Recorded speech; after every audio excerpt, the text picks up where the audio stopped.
Hola a todos, soy Debbie Monblatt. Bienvenidos a un nuevo episodio de Tzlil en el Medio Oriente, el programa donde aprenderemos en términos simples a entender el complejo Medio Oriente. Si recuerdan, hace solo algunas semanas hablábamos sobre la mega estrategia china, la iniciativa de la Franja y Ruta, el famoso Belt and Road Initiative. Analizamos cómo Beijing ha estado buscando revivir las antiguas rutas de la seda comerciales y cómo el Medio Oriente se convirtió en la corona de este proyecto, conectando las fábricas del gigantesco asiático China con los codiciados mercados occidentales. Pero en el tablero geopolítico global nadie se queda de brazos cruzados viendo al rival mover sus fichas. Y por eso hoy vamos a hablar de la gran jugada de respuesta. El corredor económico India-Medio Oriente-Europa, mejor conocido como IMEC por sus siglas en inglés, India Middle East Europe Economic Corridor.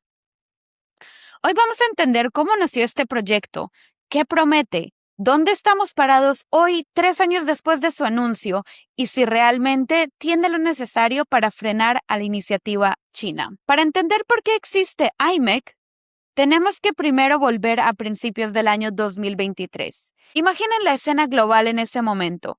China llevaba ya una década desplegando billones de dólares por todo el planeta a través de la iniciativa de la Franja y Ruta.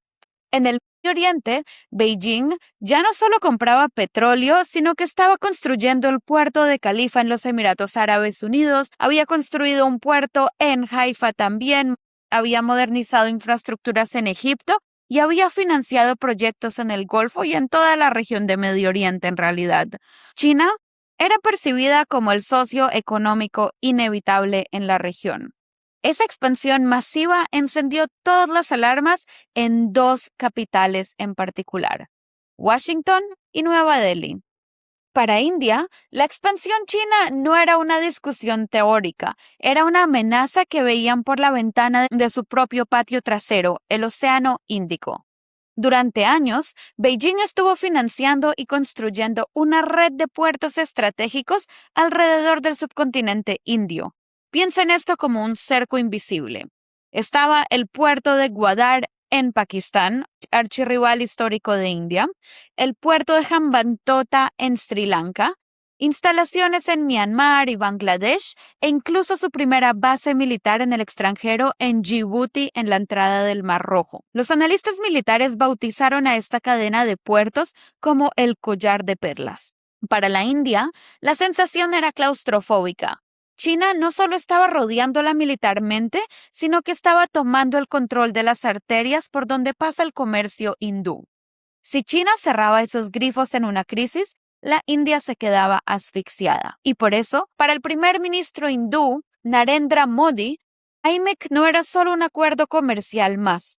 Era una oportunidad para romper ese cerco. Le permitía a India abrir una autopista logística directa hacia el oeste, hacia el Golfo y hacia Europa sin tener que pedirle permiso a Beijing ni pasar por puertos dominados por empresas chinas.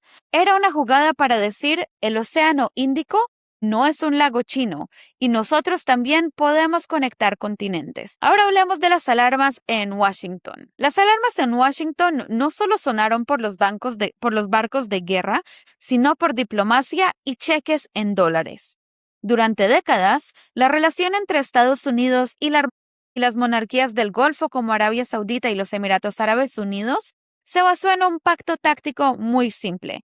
Nosotros les garantizamos la seguridad militar y ustedes nos aseguran el flujo de petróleo y cotizan su crudo en dólares. Pero en los últimos años, Washington vio cómo este pacto empezaba a agrietar.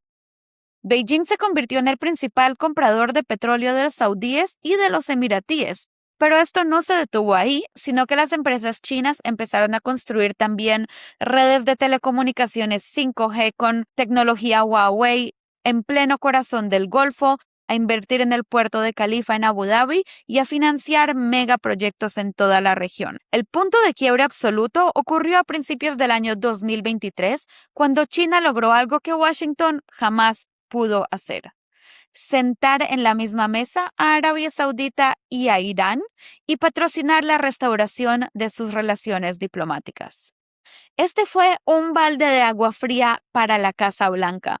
Beijing le estaba diciendo al mundo: Estados Unidos trae guerras al Medio Oriente y nosotros traemos diplomacia, infraestructura y negocios. Para la administración Biden, ver a sus aliados como Arabia Saudita y los Emiratos Árabes Unidos deslizarse hacia la órbita de China era una pérdida inaceptable de influencia en la región más rica en recursos energéticos de todo el planeta. Washington entendió que no bastaba con enviar portaaviones o vender armas, sino que también necesitaba ofrecer un proyecto económico gigante, limpio y transparente que convenciera al Golfo de que su futuro a largo plazo seguía estando amarrado a Occidente y sus aliados democráticos como India y Europa.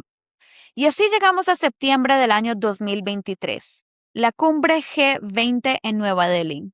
En un escenario perfectamente preparado, el primer ministro hindú, Narendra Modi, y el presidente estadounidense Joe Biden se subieron al escenario junto a los líderes de los Emiratos Árabes Unidos, Arabia Saudita, Francia, Alemania, Italia y la Unión Europea, y frente a las cámaras del mundo firmaron un memorando de entendimiento y así nacía oficialmente IMEC.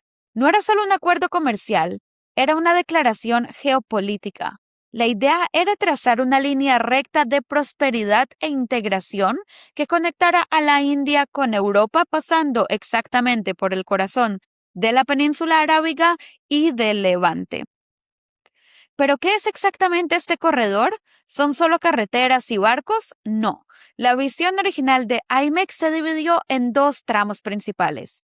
El primero, el corredor del este, que conecta los puertos de la India con el Golfo Arábigo a través del mar. Y el segundo, el corredor del norte, que conecta estos puertos en el Golfo con Europa a través de una red ferroviaria que cruza los Emiratos Árabes Unidos, Arabia Saudita, Jordania e Israel y llegando así al mar Mediterráneo. Pero lo verdaderamente revolucionario de IMEC no es solo mover contenedores. El proyecto fue diseñado como un corredor multimodal inteligente. ¿Qué significa esto? Que sobre el mismo trazado no solo corren trenes y barcos, sino también tuberías de hidrógeno verde para exportar energía limpia desde el Golfo y hacia Europa, cables de datos de alta velocidad, cables submarinos y terrestres de fibra óptica para crear una autopista digital ultra rápida entre China y la Unión Europea, y redes eléctricas interconectadas para garantizar la seguridad energética a lo largo de toda la ruta. El objetivo original era ambicioso: reducir los tiempos de tránsito de mercancías entre la India y Europa en un 40% y recortar los costos de transporte en un 30%. IMEC prometía ser un motor de eficiencia ecológica y un puente definitivo para integrar económicamente al Medio Oriente. Han pasado 3 años. Ahora, ¿cuál es la realidad en el terreno? Avancemos el reloj. Estamos hoy 3 años después de este anuncio en Nueva Delhi. La pregunta inevitable es: ¿qué ha pasado en realidad? ¿Se quedó solo en un papel o se ven avances en el terreno? La respuesta es fascinante porque combina diplomacia, geopolítica pura y shocks del mundo real. Apenas un mes después de la firma del acuerdo en 2023, llega el 7 de octubre y el mundo ve el ataque terrorista del grupo palestino Hamas hacia civiles israelíes, lo que desata una crisis geopolítica y una guerra entre Israel y Hamas. Esta hizo que se congelara la diplomacia pública formal alrededor del corredor, y especialmente en el tramo que requería la integración abierta entre Israel y Arabia Saudita. En los titulares de prensa, muchos dieron a IMEC por muerto. Pero la realidad en el terreno ha contado una historia muy diferente. En estos 3 años, mientras la diplomacia de alto nivel mantenía un perfil bajo, el trabajo pragmático de infraestructura no se detuvo en los sectores modulares. Y vamos a ver algunos de los avances concretos. Primero, hablemos del tramo del Golfo. Los Emiratos Árabes Unidos y Arabia Saudita han avanzado bastante en la unificación y expansión de sus redes ferroviarias internas, Etihad Rail. La infraestructura ferroviaria que conectará el puerto de Fujairah o de Jebel Ali en los Emiratos Árabes Unidos con las fronteras saudíes está prácticamente consolidada. También está la ruta comercial pragmática. Ante la necesidad urgente, empresas de logística privada han estado operando sus rutas terrestres de camiones que conectan a los puertos del Golfo con el Mediterráneo a través de Jordania e Israel, demostrando que la ruta continental funciona y ahorra valioso. Y también en el sector tecnológico y energético han habido avances concretos. Es aquí donde más se ha avanzado, de hecho. Los acuerdos para el despliegue de cables de fibra óptica entre la India y los países del Golfo han continuado firmándose, y las inversiones en plantas de hidrógeno verde en Arabia Saudita y los Emiratos Árabes Unidos, con miras a exportar a Europa, se han disparado. Por lo tanto, la realidad es que IMEC no se ha construido como un proyecto monolítico de un día para otro, sino que en pequeños bloques de construcción. La infraestructura física avanza por tramos nacionales que tarde o temprano se van a terminar interconectando. Y aquí llegamos al centro del asunto. ¿Está funcionando IMEC para frenar a China? La respuesta corta es sí, pero no sustituyéndola, sino ofreciendo una alternativa en sectores estratégicos clave. No podemos pretender que IMEC borre la presencia china en el Medio Oriente de la noche a la mañana. La iniciativa de la Franja y Ruta le lleva 10 años de ventaja a IMEC y ha inyectado cientos de miles de millones de dólares en puertos, carreteras e infraestructura en todo el Medio Oriente.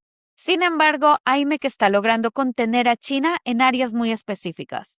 Primero, en las cadenas de suministro de alta tecnología y valor. Mientras que China domina el comercio de la infraestructura pesada básica como el asfalto y los puertos comerciales masivos, IMEC está capturando el comercio de bienes de alto valor agregado, donde el tiempo de tránsito es crítico. También está el tema de la infraestructura digital y datos, y esta es una victoria clara.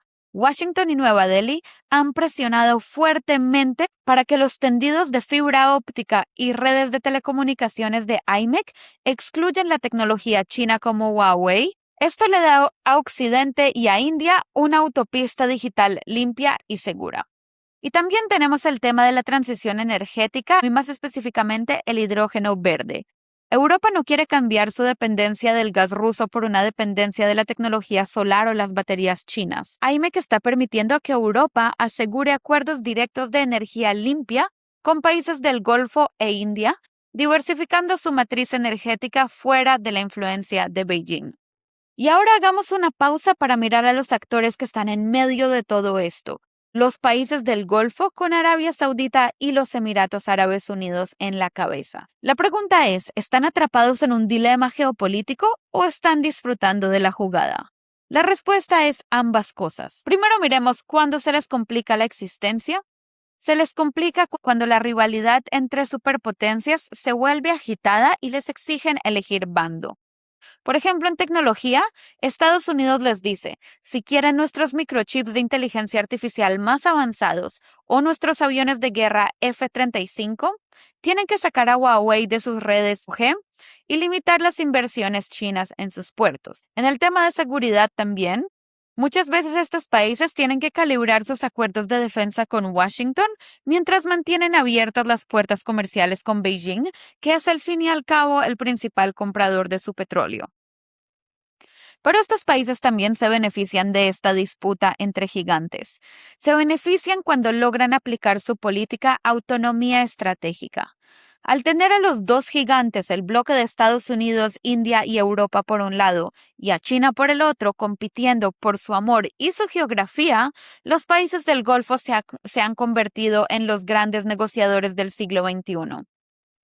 Arabia Saudita y los Emiratos no quieren ser el terreno de juego de nadie, sino que quieren ser los dueños de la cancha. Si Beijing les ofrece construir un puerto, lo van a evaluar. Si IMEC les ofrece conectar sus redes de energía a Europa y recibir inversiones multimillonarias de India, lo aceptan. Al final del día, los países del Golfo se benefician enormemente porque este estira y afloja los convierte en los nudos logísticos, financieros y energéticos indispensables del comercio mundial.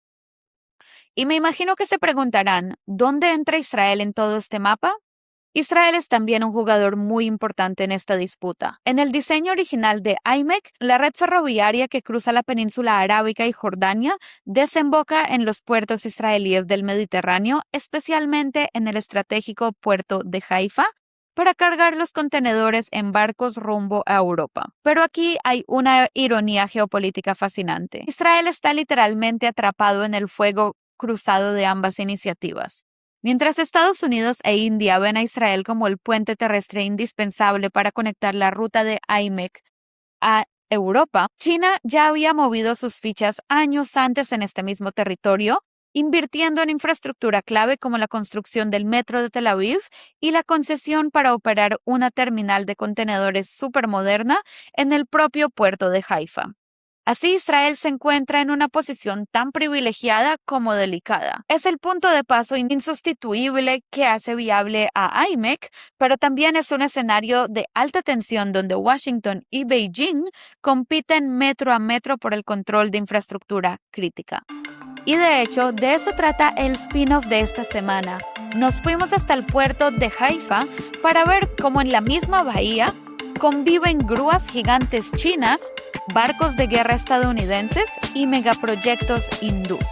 Una microhistoria llena de espionaje, millones y geopolítica pura.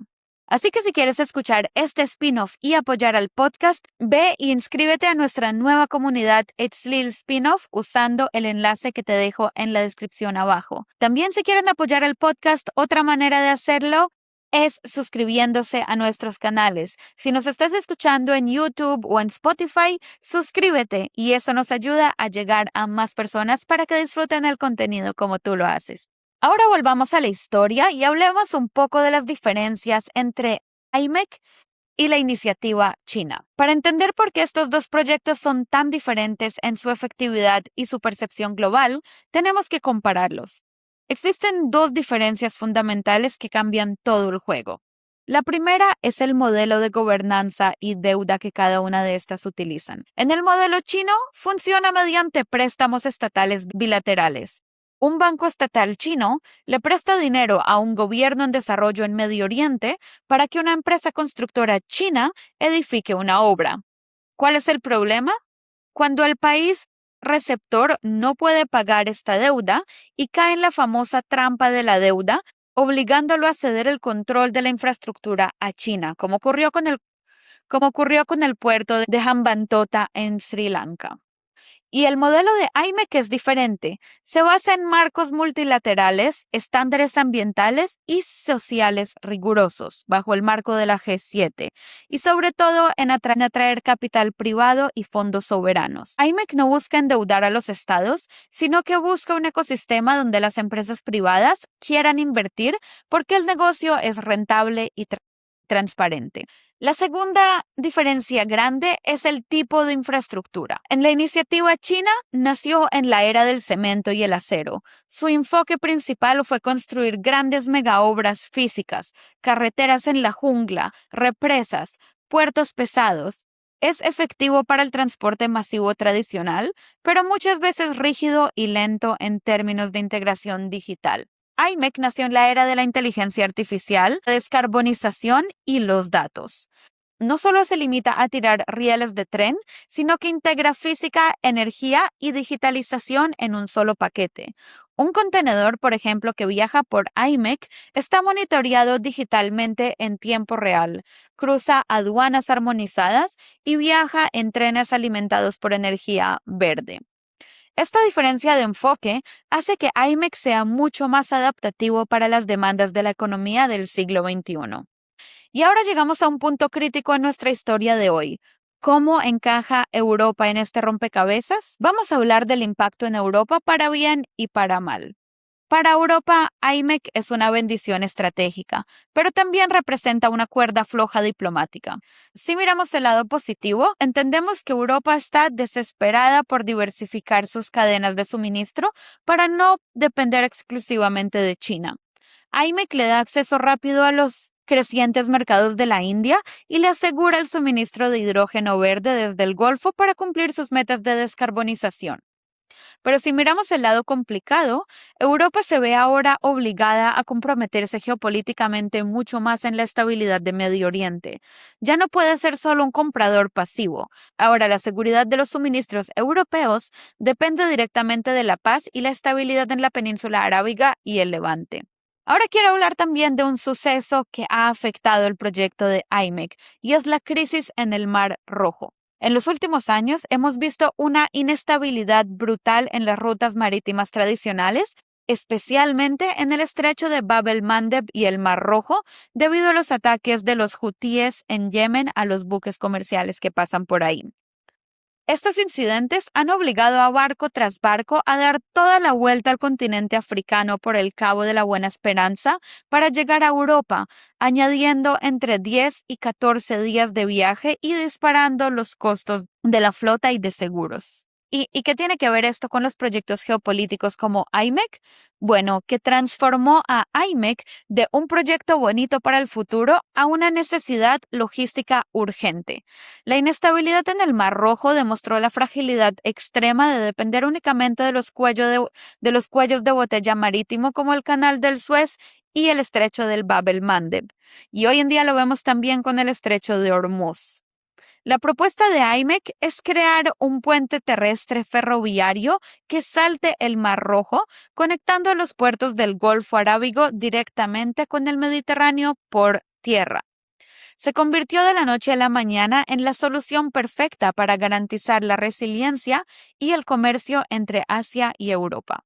Y así, la crisis marítima, lejos de matar la idea de IMEC, expuso ante los ojos de los logistas globales la razón exacta por la que este corredor tiene que hacerse realidad. Y ahora, llegando al final de este recorrido, ¿con qué quedamos? IMEC por un lado y la franja y la ruta de China por el otro. No son simplemente dos mapas con líneas trazadas en un globo terráqueo, son dos visiones opuestas del orden global. China propone una red concentrada en Beijing, financiada por el Estado chino y orientada al comercio masivo tradicional. IMEC propone una red multilateral financiada de manera transparente, volcada a la tecnología, a la energía limpia y a la velocidad. Hoy el Medio Oriente ya no es simplemente un lugar donde se extrae petróleo, es la gran cancha donde se está decidiendo la infraestructura del futuro. Y los países de la región han aprendido a jugar este juego de ajedrez con maestría, cosechando inversiones de ambos lados mientras se posicionan como el centro del planeta. IMEC ha tenido que navegar aguas diplomáticas turbulentas, ha tenido que avanzar paso a paso, pero en un mundo fragmentado donde las rutas marítimas tradicionales son tan vulnerables y la seguridad energética es vital, este corredor no es solo una opción, sino que es el plano arquitectónico de cómo se va a mover el mundo en las próximas décadas. Muchas gracias por escuchar. Espero ahora vean una imagen más completa y clara sobre qué es IMEC y cómo está contrarrestando a la iniciativa china que intenta revivir la ruta de la seda de la que hablamos hace algunas semanas. Espero que tengan una excelente semana y nos vemos en la próxima.